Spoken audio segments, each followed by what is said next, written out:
Oke, Assalamualaikum warahmatullahi wabarakatuh. Adik-adik, sekarang Kak Irfan ingin menjelaskan tentang persamaan garis anggaran dan kurva indiferen. Jadi yang pertama kita membahas rumus garis anggaran dulu. Garis anggaran ini memiliki rumus umum I sama dengan PX kali X ditambah PY kali Y. Jadi garis anggaran ini sebenarnya dia itu merupakan kombinasi, jadi satu garis yang menggambarkan kombinasi konsumsi X dan Y yang menghabiskan anggaran yang sama. Jadi ini income, ini anggaran. Jadi anggarannya sama ya. Nanti beda dengan kurva indiferen. Kalau kurva indiferen kepuasan sama. Jadi sekarang kita bahas garis anggaran. Nah, garis anggaran ini untuk bisa mengetahui slope-nya apa, maka kita rubah menjadi bentuk Y sama dengan. Ini aljabar biasa, pindah ruas saja bagi. Nanti dari sini kita akan mengetahui ini slope-nya, min PX per PY ini. Ya. Nah, perlu diketahui juga bahwa PX itu adalah harga absolut X. Kalau PY harga absolut Y. Nah, slope dari GA ini dirumuskan min PX per PY. Nah, PX per PY ini seringkali kalau dalam kata-kata, karena ini penting nanti buat di pilihan ganda ya, itu adalah rasio harga absolut atau seringkali disebut harga relatif. Jadi kalau nanti ditanya slope GA itu apa? Slope GA itu sama dengan rasio harga absolut atau harga relatif dari kedua barang tadi. Terus selanjutnya ya, kalau dilihat dari gambar garis anggaran ini prinsipnya gini ya, titik yang memotong GA di sumbu X itu nanti I per PX, dan I per PX ini diperoleh dari saat Y-nya 0. Jadi saat Y-nya 0 pasti X-nya sama dengan I per PX, dan itu ada di sini. Dengan cara yang sama berarti ini I per PY. Nah, dengan menganalisa I per PX dan I per PY ini, maka kita bisa menganalisa garis anggaran itu bisa bergeser karena faktor-faktor apa saja. Oke, kita pelajari satu persatu. Yang pertama, jika I berubah, ya berubah itu bisa naik atau turun, maka GA akan bergeser sejajar. Coba kita lihat dari pergerakan I per PX. Saya sebagai contoh. Misalnya sebagai contoh ini I1 per PX. Yang ini I1 per PY. Nah, ketika I-nya meningkat, misalnya I-nya naik, ya ini adalah kasus contoh I naik. Ketika I-nya naik, berarti nanti perpotongan di sumbu X ini pasti akan meningkat dong. Jadi rumusnya I-nya doang yang berubah, jadi I2 per PX. Dengan cara yang sama berarti di sumbu Y juga dia akan naik, I2 per PY. Karena kedua-duanya naik, maka ketika kita hubungkan, maka garis anggaran yang pertama dengan yang kedua ini akan sejajar. Jadi perhatikan dari pergerakan I per PX saja. Ya. Dan I per PX ini nanti kunci untuk menjawab soal-soal hitungan dalam garis anggaran. Yang kedua, jika harga-harga berubah secara proporsional. Apa dimaksud secara proporsional itu? Maksudnya kedua harga itu berubah dengan persentase yang sama. Jadi kalau misalkan harga X naik 10%, harga Y-nya juga 10%. Perhatikan persentasenya sama ya, bukan jumlahnya, bukan besarnya yang sama, tapi persennya yang sama. Sebagai contoh, ya kita perhatikan gambar ini, contohnya adalah PX sama PY turun ya. Ketika harga murah, pasti konsumsi meningkat dong. Maka akan terjadi pergeseran yang tadinya I per PX1 ketika PX-nya turun, karena berbanding terbalik berarti dia akan naik I per PX2. I-nya tetap, PX yang berubah. Nah, kalau itu diiringi dengan pergeseran perubahan PY, maka ini juga akan meningkat. Jadi I per PY2 ini akan naik ke sini. Dan ketika dihubungkan, maka sejajar, ya. Nah, yang ketiga, jika terjadi perubahan harga relatif. Yang dimaksud harga relatif itu tadi yang PX per PY tadi. Nah, PX per PY bisa berubah kalau yang berubah hanya harga salah satu barang. Maka seringkali disebut harga relatif itu adalah perubahan harga salah satu barang saja. Maka apa yang terjadi? Slope GA-nya akan berubah. Kalau berubah slope itu dia hanya berubah kemiringan. Sebagai contoh, ya ini adalah kasus PX turun, PY tetap. Nah, kita lihat pergerakan. Sekali lagi lihat pergerakan I per PX dan I per PY. Ketika PY tetap, maka perpotongan I per PY ini nggak akan berubah.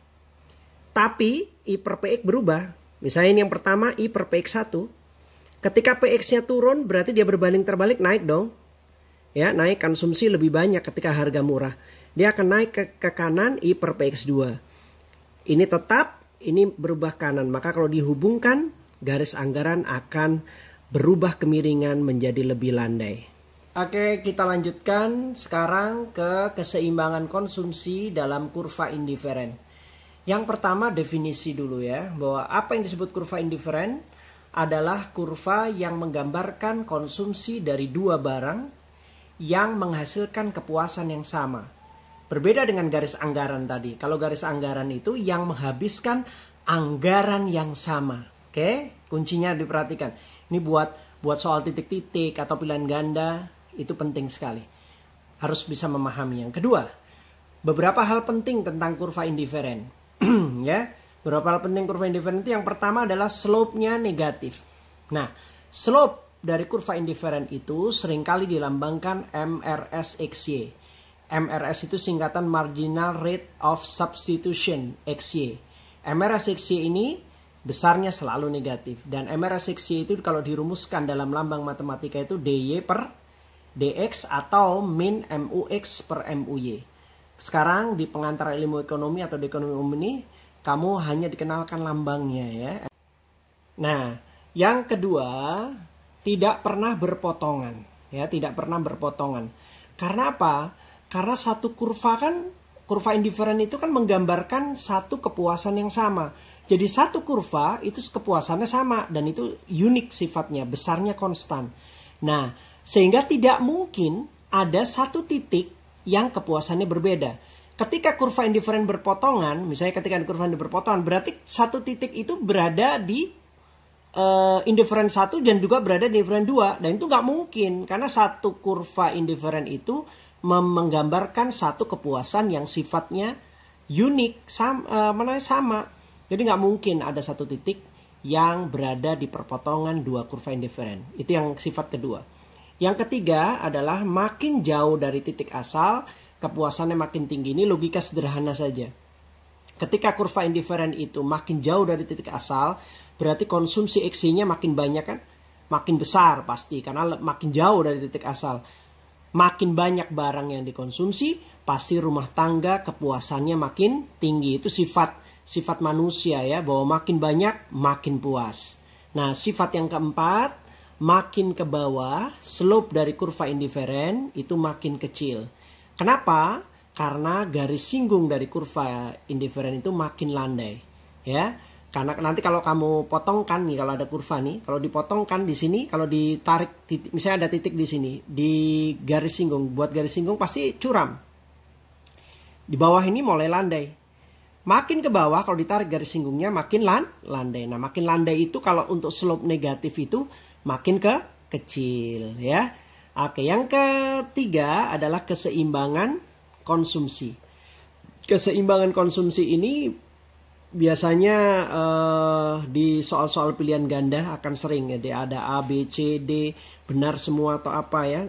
Jadi kamu harus tahu ini. Yang pertama adalah terjadi saat kurva indiferen dengan garis anggaran bersinggungan ya. Bersinggungan seperti ini. Jadi kalau digambarkan seperti ini namanya bersinggungan ya. Jadi terjadi saat bersinggungan keduanya. Nah, kemudian yang kedua, ketika dalam matematis ketika ada dua kurva bersinggungan, itu pasti slope dari kurva indiferen itu sama dengan slope dari garis anggaran. Nah, slope indiferen tadi sudah di atas kita sudah gambarkan rumusnya M min MUX per MUY. Slope dari GA itu min PX per PY. Ini kalau minnya dicoret maka akan dapatkan MUX per MUY sama dengan PX per PY. Nah, ini tanda sama dengan ini menunjukkan kepuasan maksimum ya. Nah, dalam soal pilihan ganda akan sering terjadi. Bagaimana kalau misalnya MUX per MUY ini berbeda, misalnya lebih besar? Maka yang terjadi adalah kita harus merubah nilai MUX dan MUY-nya ini. Jadi perubahan itu nanti di sini. Apa yang terjadi? Ketika dia besar, ketika ini nilainya besar, maka untuk bisa jadi sama dengan nilai ini harus diperkecil. Nah, memperkecil MUX per MUY itu bisa dua cara. Si MUX-nya itu dikurangi atau MUY-nya dinaikin. Nah, mengurangi MUX itu bisa dengan cara apa? X-nya dinaikin. Jadi MUX sama jumlah X itu berbanding terbalik. Jadi kurangi MUX atau dengan cara menaikkan konsumsi X, kemudian Cara lain adalah naikkan MUY dengan mengurangi konsumsi Y. Lambang yang ketiga, kepuasan maksimum atau keseimbangan konsumsi itu diperoleh saat MRSXY sama dengan min PX per PY. Ini MRSXY ini lambang dari slope dari indifferent, tapi min PX per PY ini slope dari GA. Jadi sebenarnya intinya adalah ketiga ini ya. Oke, kamu pelajari dengan benar ya tentang garis anggaran ya, garis anggaran dan kurva indifferent.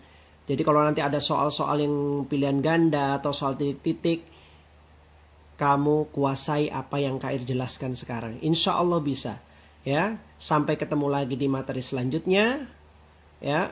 Tetap ikuti video-video yang ada di ruang Kak Ir ini. Jangan lupa like dan subscribe ya agar bisa mengikuti materi lanjutannya. Assalamualaikum warahmatullahi wabarakatuh.